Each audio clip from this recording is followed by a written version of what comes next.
안녕하세요. 정성산TV입니다. 이번 시간에는 윤석열 사단과 친정권 검사들이라는 소식 들려드리겠습니다.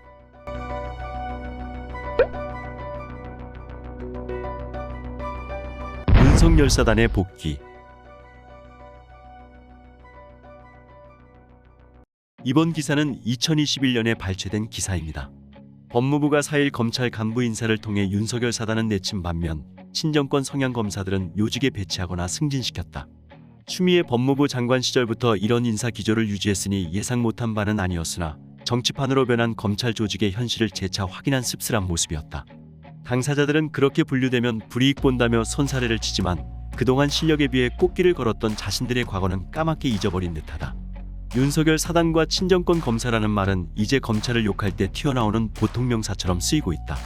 그러나 이번 검사장 인사에서 보듯이 이제 그런 모습은 찾아볼 수 없게 됐다. 피고인이 돼버린 검찰 간부를 징계는커녕 오히려 승진시키고 친정권 성향으로 지목된 검사들을 노골적으로 요직에 배치했다.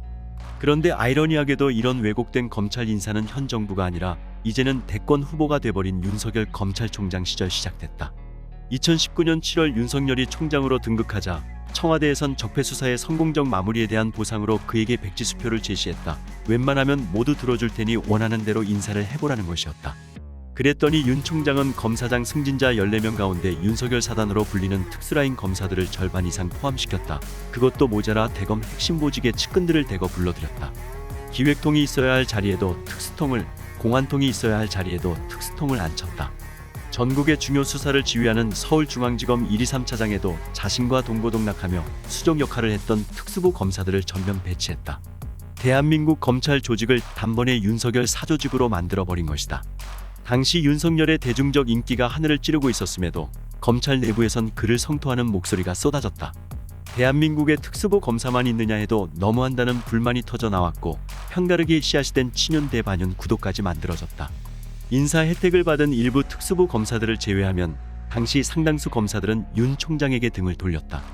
추미애 전 장관의 무리수와 막무가내만 없었다면 윤 전 총장은 아마 검찰 내부에서 신뢰를 잃고 식물총장으로 임기를 마쳤을지도 모른다. 윤석열 당선 소식에 사표 쓴 이규원 검사. 문재인 대통령 집권기 승승장구하던 검사 한 명이 대통령 선거가 끝나자마자 사의를 표명했다. 이규원 춘천지방검찰청 부부장 검사 이야기다. 그는 3월 11일 페이스북에 14년간 정든 검찰을 떠날 때가 된 것 같아 일신상 사유로 오늘 사직서를 제출했다고 밝혔다. 이 검사는 김학의 전 법무부 차관에 대한 성접대 의혹과 관련해 허위보고서를 작성하고 김 전 차관을 불법 출국 금지한 데 관여한 혐의로 재판을 받고 있는 인물이다. 서울중앙지검 형사1부 부장검사 이선혁은 지난해 12월 이 검사에게 허위공문서 작성 및 행사, 공무상비밀 누설, 업무방해, 정보통신망법 명예훼손 등 혐의를 적용해 불구속 기소했다. 이 검사는 2018에서 2019년 대검찰청 과거사진상조사단에서 근무하며 김 전 차관과 성접대 의혹을 조사했다. 이 과정에서 주요 증인들의 면담보고서를 허위로 작성해 언론에 유출한 혐의를 받고 있다. 이 허위 보고서는 2006에서 2008년 김 전 차관의 성접대 자리에 당시 검사였던 윤석열 대통령 당선인도 참석했다는 내용이었다.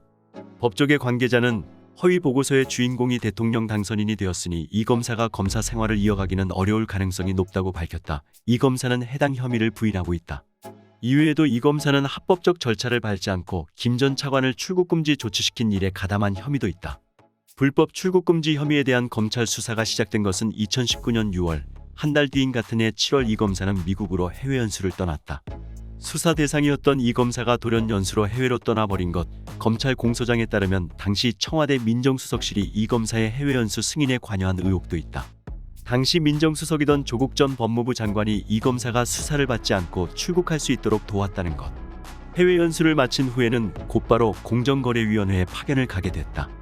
해외 연수 뒤에는 보통 일선 검찰청에 근무하게 되는데 이 검사는 곧바로 정부기관에 파견돼 특혜가 아니냐는 지적도 나왔다. 지난 1월 춘천지검에 발령받았을 때도 특혜 의혹이 불거졌다. 1월 대검 감찰위원회는 이 검사가 허위보고서 유출 혐의로 재판을 받게 되자 정직 6개월의 징계를 의결했다. 징계 절차가 진행 중이거나 재판을 받고 있는 검사는 관례상 수사보직에서 제외된다. 하지만 이 검사는 일선 검찰청에 배치됐다. 이 검사가 곧바로 검찰을 떠날 수 있을지는 확실치 않다. 대검이 징계를 청구했으나 최종 징계 수위를 결정하는 법무부 검사징계위원회가 아직 열리지 않은 것으로 알려졌다. 징계가 확정되기 전까지는 사표가 수리되지 않을 가능성이 있다. 검찰 내 친정권 간부 대거 교체, 윤석열 사단 전면 복귀 관측. 윤석열 대통령 당선인은 작년 12월 관원 토론회에서 지금 검찰이 대장동 사건 처리하는 것을 보라며 대거 교체해야 한다. 똑바로 일할 사람으로라고 말했다. 법조계에서는 윤 당선인이 새 정부 출범 이후 그 말을 그대로 이행할 것이라는 전망이 나왔다. 검찰총장 재직 때 추미애 전 법무장관과 박범계 법무장관으로부터 인사 패싱을 당했던 윤 당선인은 그동안 공사석에서 검찰 인사의 정상화라는 말을 자주 했다고 한다.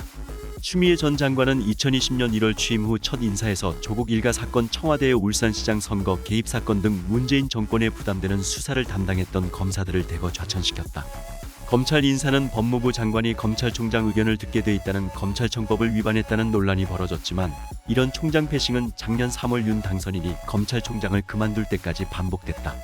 정권 수사를 담당했던 검사들이 줄줄이 지방으로 흩어졌고 대검과 서울중앙지검 요직들은 친정권 검사들이 차지했다. 한법조인은 추 전 장관이 발탁한 상당수 대검 간부들은 추미애 법무부와 보조를 맞춰 윤석열 징계 추진에 일조했고 중앙지검 등 주요 수사부서는 옵티머스 사건, 대장동 사건 등 정권 수사를 미적거렸다고 했다. 이 때문에 윤 당선인이 오는 5월 취임하게 되면 현재의 검찰 상층부에 대한 물갈이가 예상된다. 검찰 정기 인사는 통상 8월 이루어지지만 법무장관 임명이 순조롭게 이루어지면 그 시점이 훨씬 앞당겨질 것이란 전망이 나온다. 오늘 소식은 여기서 마치겠습니다. 정성산TV 구독, 좋아요, 알림 설정 부탁드립니다. 감사합니다.